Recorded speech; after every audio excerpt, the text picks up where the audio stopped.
Para controlar a emoção, você já vai aprender o primeiro código: não se controla. Fala assim comigo: emoções são canalizadas e não controladas. Então, a primeira coisa no rolê desse é descobrir a diferença de emoção e sentimento. O que é sentir? O sentimento é a interpretação da realidade. Tem um negócio chamado mundo real e tem um negócio chamado ideal.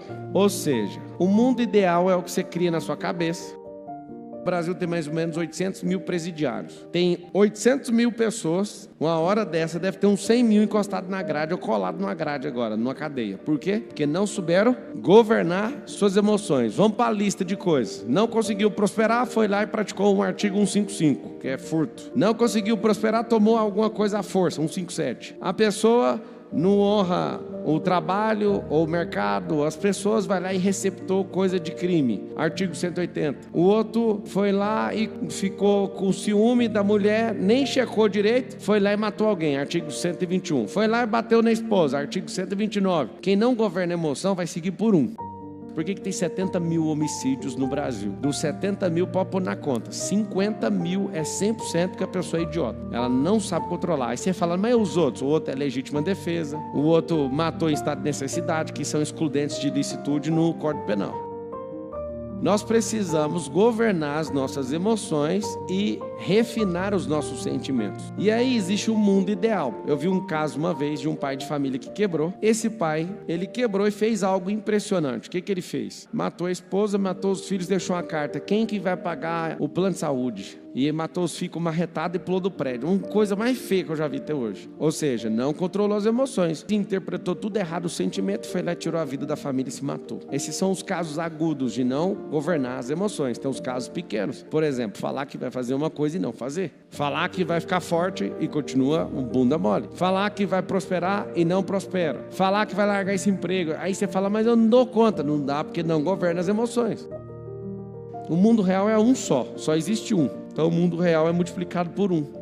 Mundo ideal, multiplicado por 8 bi. Tem 8 bilhões de mundos ideais. O que eu me esforço quando eu estou conversando com a pessoa? Eu me esforço em trazer qualquer pessoa só para o mundo real, para a realidade. Cara, só enxerga a realidade. A pessoa tem medo. Tem medo demais de coisa que não faz sentido. É coisa da sua crença. Então suas emoções, elas checam suas crenças antes delas nascerem. É como se a sua crença fosse a terra. E a emoção é a semente, ela vai ser plantada na sua crença. Marçal, o que é o real? Natureza.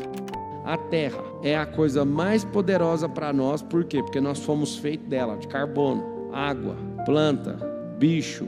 Essas coisas aqui representam a natureza. Todas as coisas que são naturais representam o mundo real. Quando eu vejo que a pessoa fala, você sabe que você vai ser perseguido. Eu olho e falo, cara, tanto átomo, tanta coisa no universo, você acha que eu estou preocupado com isso? Aí eu lembro daquilo que é natural. A palavra é natural. Se Deus falou uma coisa, é da natureza dele. É só seguir o que está escrito. Fala assim, sua vida está dando errado. Está escrito assim, todas as coisas que operam para o bem daqueles que amam a Deus são chamadas segundo o seu propósito. Aí alguém fala, nossa, você está sendo perseguido. Se você largar todas essas coisas em amor ao meu nome, eu vou dar 100 vezes mais acompanhado de perseguição. Então tá certo. Ainda bem que está vindo a perseguição, significa que está vindo a prosperidade.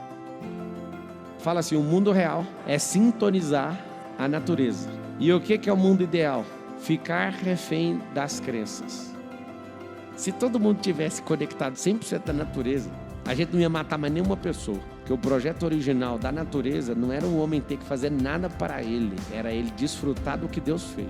E no projeto ideal é o seguinte, Deus falou naturalmente, construiu o Éden, e eu te dou o Éden e tem tudo aqui dentro. E o homem falou, não, eu queria um idealismo, eu não gosto de jardim, eu quero uma fazenda querubim, e eu quero inventar uma enxada, e eu não suporto viver sem uma enxada. E ali começa o rolo. Se ele fosse natural, ele já teria entendido o quanto Deus ama ele. Mas como ele foi idealista, ele quis ouvir a serpente e quis pagar para ver. E o recado que Deus falava era o seguinte, certamente morrereis. Ele viu com os próprios olhos um filho dele matando o outro. Ali começa toda a desossa, porque não aceitaram a natureza divina, não aceitaram a natureza como ela era. E aí o que acontece? Quando você desconecta da realidade, suas emoções são todas abaladas. No mundo real você vai parecer irresponsável para quem é idealista.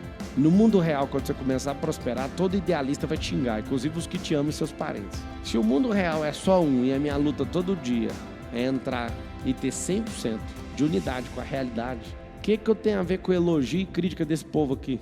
O que eu tenho a ver com a reputação que esse povo me dá? Então assim, para governar a emoção, você precisa virar alguém que compra energia, transforma e canaliza. Marçaias que vem de graça, eu tenho que rir porque vem de graça, mas eu gosto de comprar. Porque aí eu compro na energia, no nível, na amperagem certa, nos watts certos. Eu pego na potência que eu quero, é diferente. Se você olhar para o mundo real, você vai falar o seguinte: como que eu posso prosperar agora? Aí você olha na natureza, o que é prosperar? Vocês não sabem dar as respostas, vocês são cheios de idealismo. Quanto mais real você for, mais rico você vai ser. Quando uma pessoa fala mal de você, o que ela está falando é o mundo real. Se alguém fala de você uma verdade, isso é o mundo real. Tem como combater o mundo real? Se for uma mentira, tem alguma relação com o mundo real? Não perca seu tempo. Ponto. Não perca seu tempo. Acabou.